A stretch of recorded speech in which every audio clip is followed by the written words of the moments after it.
નમસ્કાર વિદ્યાર્થી મિત્રો, ફરી એકવાર અમારી બીજી એજ્યુકેશન ઈ લર્નિંગ ચેનલ પર આપ સૌનું હાર્દિક સ્વાગત છે। આજે આપણે ધોરણ 11 કોમર્સ ચેપ્ટર નંબર 8 ખાસ નોંધ ની અંદર મુદ્દા નંબર 4 અને મુદ્દા નંબર 5 નો અભ્યાસ કરીશું। આજે આપણે મિત્રો જ્યારે પ્રસ્તાવનાની શરૂઆત કરી અને થિયરિકલ માહિતી પ્રાપ્ત કરેલી ખાસ નોંધ અંગે ત્યારે એ રજૂઆત કરેલી હતી કે ખાસ નોંધનું વર્ગીકરણ મુખ્ય 6 ભાગની અંદર કરવામાં આવતું હોય છે। એનો આજે આપણે અભ્યાસ કરવાનો છે। ચોથો પોઈન્ટ આપણે જોઈએ શું કહે છે, ખાતાની ફેરબદલીના વ્યવહારો। ખાતાની ફેરબદલી એટલે શું? તો કે એક ખાતું બીજા ખાતે ટ્રાન્સફર કરવું। ધારો કે સામાન્ય વાત કરું કે મારી પાસે ધારો કે મારે કોઈ એ નામના વ્યક્તિને 1000 રૂપિયા આપવાના છે। હવે એ નામનો વ્યક્તિ જે છે એને બી નામના વ્યક્તિને 1000 રૂપિયા આપવાના છે। મિત્રો સમજો, મારે એ નામના વ્યક્તિને 1000 રૂપિયા આપવાના છે અને એ નામના વ્યક્તિએ બી નામના વ્યક્તિને 1000 રૂપિયા આપવાના છે। હવે એ નામનો વ્યક્તિ એવું કહે છે કે બી નામના વ્યક્તિને જે મારે 1000 રૂપિયા આપવાના છે એ જયદેવભાઈ તમે આપી દેજો। એનો અર્થ એવો છે કે એ નામના વ્યક્તિનો હવાલો મારે સંભાળવો પડશે। મારે જે એ નામના વ્યક્તિને પૈસા આપવાના હતા એ હવે હું કોને આપીશ? બી નામના વ્યક્તિને। ટૂંકમાં એ નામનો વ્યક્તિ નીકળે છે અને બી નામના વ્યક્તિનું ખાતું તૈયાર થાય છે, એટલે હવાલાની શું કરી કહેવાય? ફેરબદલી કરી કહેવાય છે। તો આ પ્રકારના કેટલાક હવાલાઓ જે છે એનો આપણે અહીંયા અભ્યાસ કરવાનો છે। કોઈ પણ કારણસર, કોઈ કારણ હોય, કારણની કોઈ સ્પષ્ટતા કરેલી ન હોય, કોઈ પણ કારણસર એક ખાતામાંથી અંશતઃ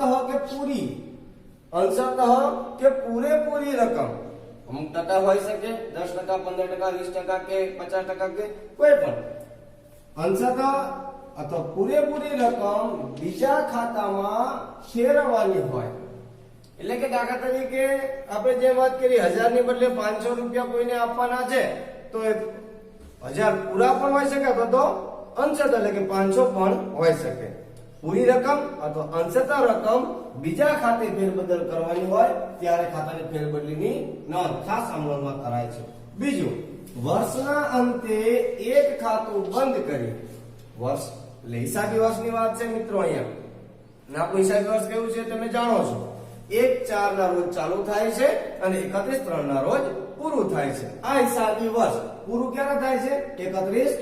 તો હિસાબી વર્ષના અંતે એટલે 31/3 ના રોજ એક ખાતું બંધ કરી દઈએ, એટલે જે ખાતું આપણે બંધ કરવાની વાત છે તેનું એક ખાતું બંધ કરી સમગ્ર રકમ વર્ષના અંતે એવા એકાઉન્ટની અંદર એવા પણ ખાતાઓ હોય છે કે જેને બંધ કરીને બીજા ખાતે ફેરબદલી કરવાની હોય છે।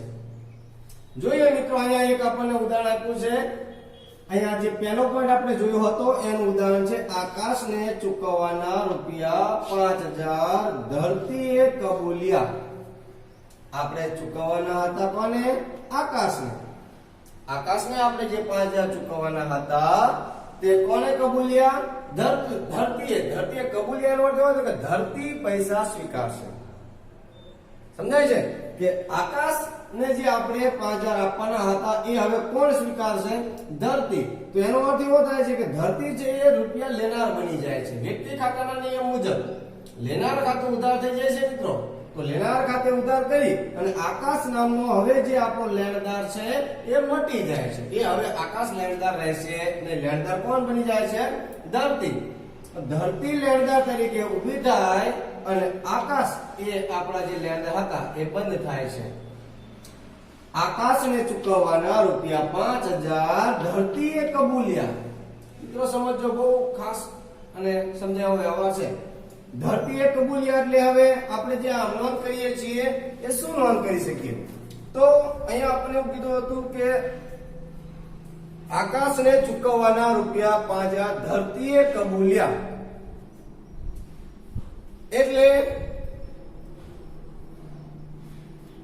આકાશને જે આપણે 5000 ચૂકવવાના થાય છે એ ધરતી કબૂલે છે। આકાશ ખાતું જે છે એને આપણે બંધ કરી દઈએ અને ધરતી ખાતું છે એને આપણે ઊભું કરી દઈએ. ખ્યાલ આવે છે મિત્રો? આકાશને ચૂકવવાના, કબૂલ્યા કોને?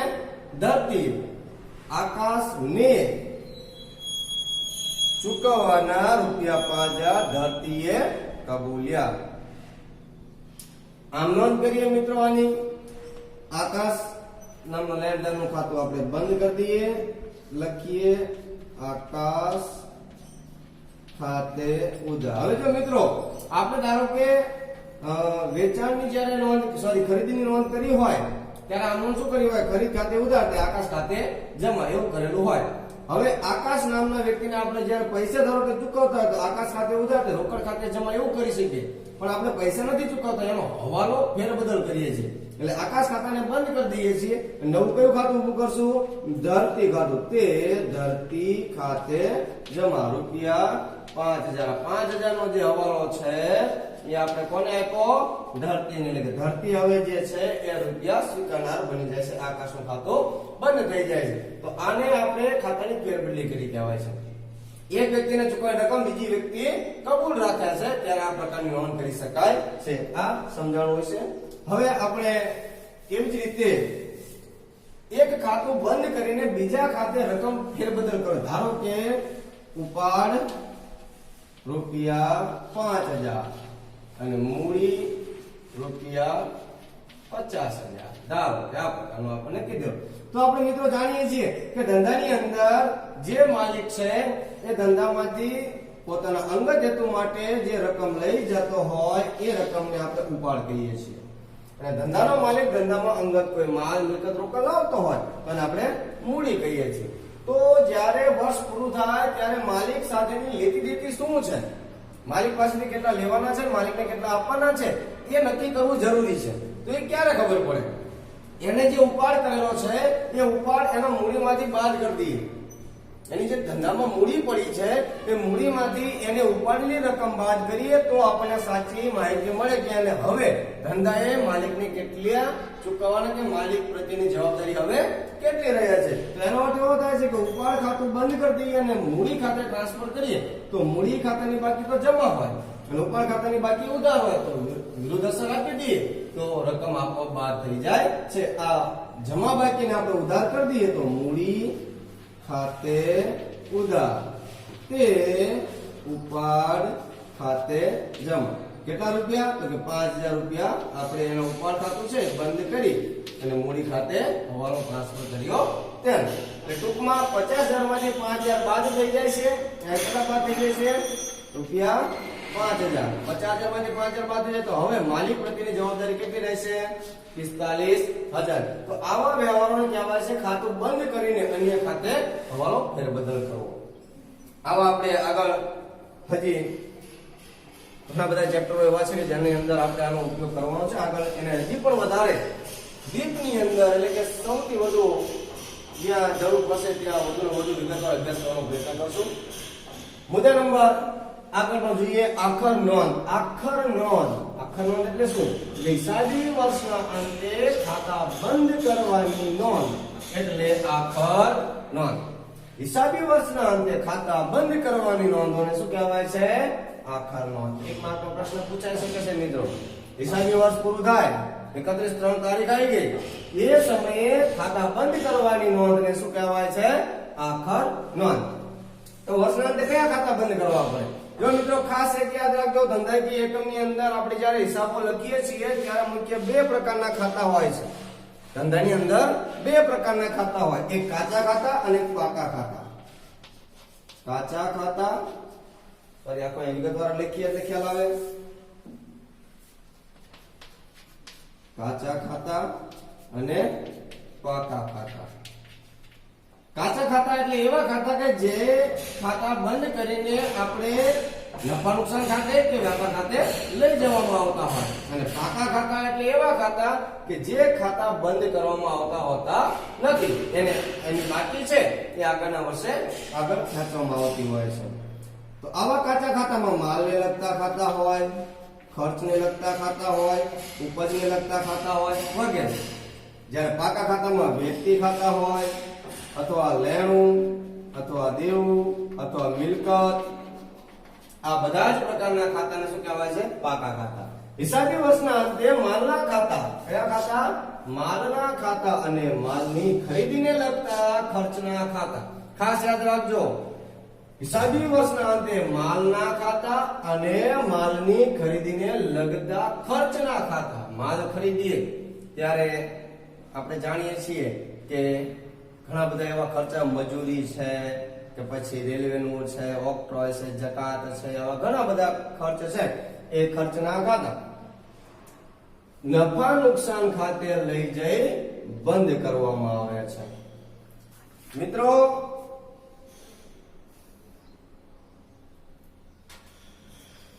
નફા નુકસાન નહીં, વેપાર ખાતે આપણે બંધ કરવાનો હોય છે. નફા નુકસાન નહીં, વેપાર ખાતે લઈને બંધ કરાય છે. હિસાબી વર્ષના અંતે માલના ખાતા અને માલની ખરીદીને લગતા ખર્ચના ખાતા બંધ કરી વેપાર ખાતે લઈ જવામાં આવતા હોય. જો વેપાર નામ શબ્દ જ એવો છે કે વેપાર એટલે શું? તો કે ખરીદ અને વેચાણ. તો ખરીદીને લગતા એટલે કે માલની ખરીદી કરો કે માલની ખરીદીના ખર્ચ કરો, તો એ ખાતાઓ બંધ કરીને વાર્ષિક હિસાબમાં કયા ખાતે લઈ જવાય છે? વેપાર ખાતે. એવી જ રીતે ધંધાના કોઈ ઉપજ અને ખર્ચના ખાતા હોય. ઘણા બધી ઉપજો અને ઘણી બધા ખર્ચા પણ થતા હોય છે. આપણે શીખી ગયા છીએ ચેપ્ટર નંબર 1 ની અંદર પારિભાષિક શબ્દોમાં ધંધાની કેટલીક ઉપજો અને કેટલા ખર્ચના જે ખાતા છે એ ખાતા બંધ કરીને નફા નુકસાન ખાતે લઈ જવામાં આવતા હોય છે. ટૂંકમાં યાદ રાખવા જેવું એક જ, માલની ખરીદી અને માલની ખરીદીને લગતા ખર્ચના ખાતાઓ બંધ કરીને કયા ખાતે લઈ જઈશું? વેપાર ખાતે. એવી જ રીતે ઉપજ અને ખર્ચ એટલે કે માલની ખરીદી અને માલની ખરીદીને લગતા ખર્ચ સિવાયના ખર્ચાઓ અને ઉપજ અંગેના ખાતાઓ બંધ કરીને નફા નુકસાન ખાતે લઈ જવામાં આવે છે. આમ આ પ્રકારના ખાતા બંધ કરવાની નોંધને કહેવાય છે આખર નોંધ. આના પણ આપણે કેટલાક ઉદાહરણ સ્વરૂપના વ્યવહારો જોઈશું. આ પછીના વિડીયોમાં એને આપણે જોઈશું. અહીંયા રાખીએ છીએ. સમજણ વિશે અપેક્ષા રાખું છું. થોડુંક થિયરિકલ માહિતી પ્રાપ્ત કરશો તો સમજાય છે. જે આપણે એનો વાર્ષિક હિસાબમાં વધુ ને વધુ ઊંડાણપૂર્વક અભ્યાસ કરવાનો રહેશે. Thank you.